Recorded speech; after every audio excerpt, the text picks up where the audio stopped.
ada hormon auksin, giberelin, dan sitokinin pada tumbuhan. Sebelumnya izinkan kami memperkenalkan diri. Nama saya Windia Katunasana.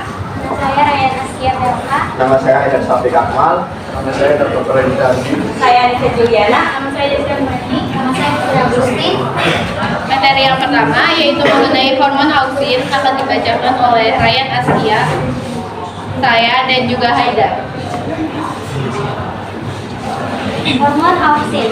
Cara kerjanya yaitu auksin atau bahasa Yunani ausein sama dengan meningkatkan banyak terdapat di ujung-ujung koleoptil atau ujung-ujung tunas. Kerjanya akan efektif bila tak ada cahaya, bekerja mempengaruhi atau mempercepat proses pembuahan sel-sel meristem di ujung-ujung tunas atau batang dan akar. Dengan sifat auksin ini, tumbuhan dapat tumbuh sangat cepat di tempat gelap atau etiolasi.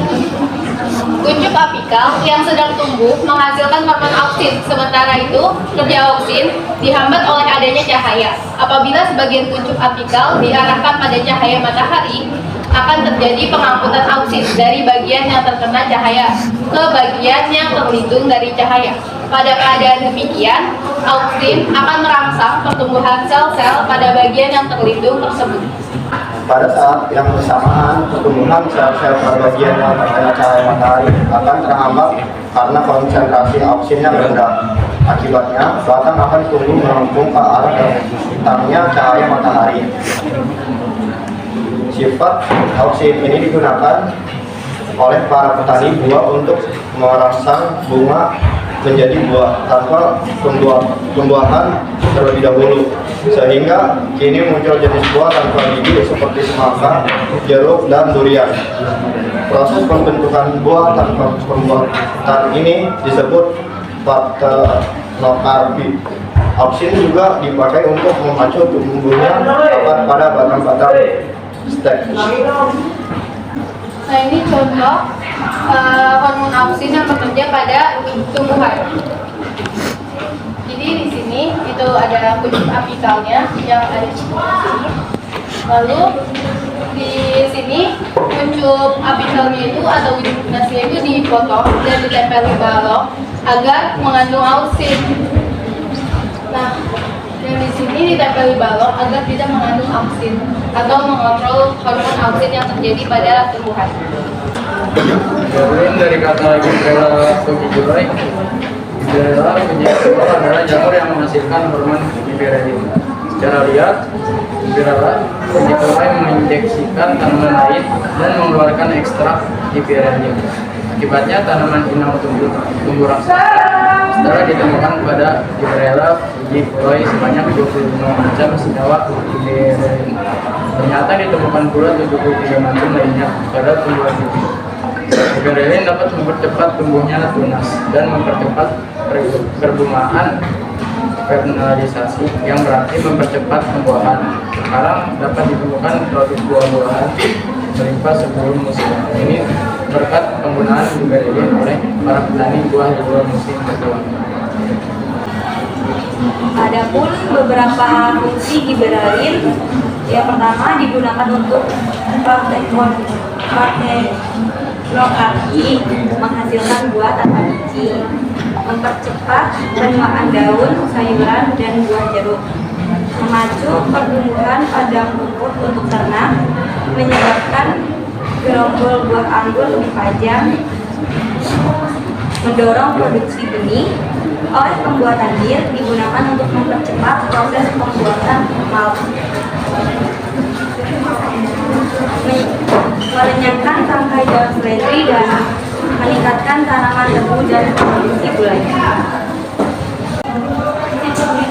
Sitokinin adalah hormon tanaman yang penting dengan mengharuskan pembuatan sel, ternyata mengatur pembuatan mereka tersebut.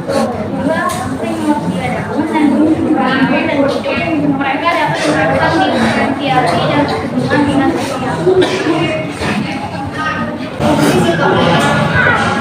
sitokinin diketahui mengatur pertumbuhan tunas, ketiak, dan dominasi apikal. Ini mendorong pertumbuhan tunas dan mencegah percabangan lateral. Sitokinin bergerak dari akar ke pucuk sehingga menandakan pertumbuhan panjang tunas. sitokinin telah memperlambat penuaan organ tanaman dengan mencegah pemecahan protein, mengakibatkan sintesis protein dan mengumpulkan nutrisi dari jaringan di sekitarnya. Itu seharusnya percaya bahwa sitokinin dapat mempengaruhi enzim yang mengatur sintesis dan degradasi protein. Sekian pembahasan materi oleh kami. Kelompok lain ada yang ingin ditanyakan? Assalamualaikum warahmatullahi wabarakatuh. Waalaikumsalam warahmatullahi wabarakatuh.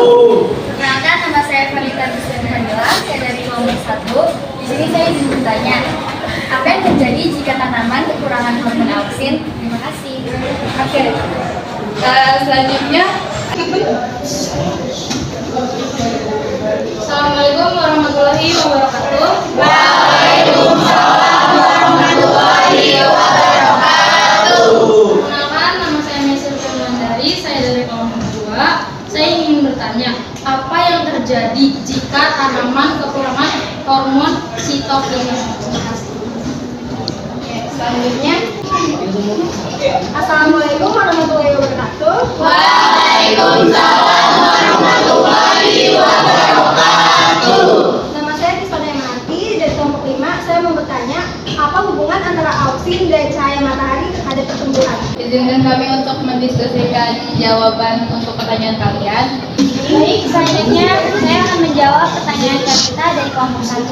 Pertanyaannya kan, apa yang akan terjadi jika tanaman kekurangan hormon auksin? Jadi jawabannya itu, kekurangan auksin menyebabkan absisi pada bunga. Auksin juga mencegah buah dan daun gugur prematur, dapat disemprotkan untuk mencegah pengguguran. Selanjutnya saya akan menjawab pertanyaan dari Mei kelompok 2. Pertanyaannya, apa yang terjadi jika tanaman kekurangan hormon sitokinin? Kekurangan hormon sitokinin dapat menyebabkan tumbuhan sulit berbunga. Terganggunya sitokinin dapat menyebabkan pertumbuhan abnormal pada tanaman. Misalnya tumbuhan kecil, pertumbuhan bunga dan buah yang abnormal, dan kemampuannya menyerap nutrisi itu berkurang. Saya akan menjawab pertanyaan dari Bisa kelompok 5. Apakah hubungan antara auksin dan cahaya matahari terhadap pertumbuhan? Jawabannya, seperti yang kita ketahui, fitohormon auksin akan memperlambat pertumbuhan jika terkena sinar matahari dan akan mempercepat pertumbuhan jika tidak terkena matahari. Cukup sekian presentasi dari kelompok kami, kurang lebihnya mohon maaf. Wassalamualaikum warahmatullahi wabarakatuh. Waalaikumsalam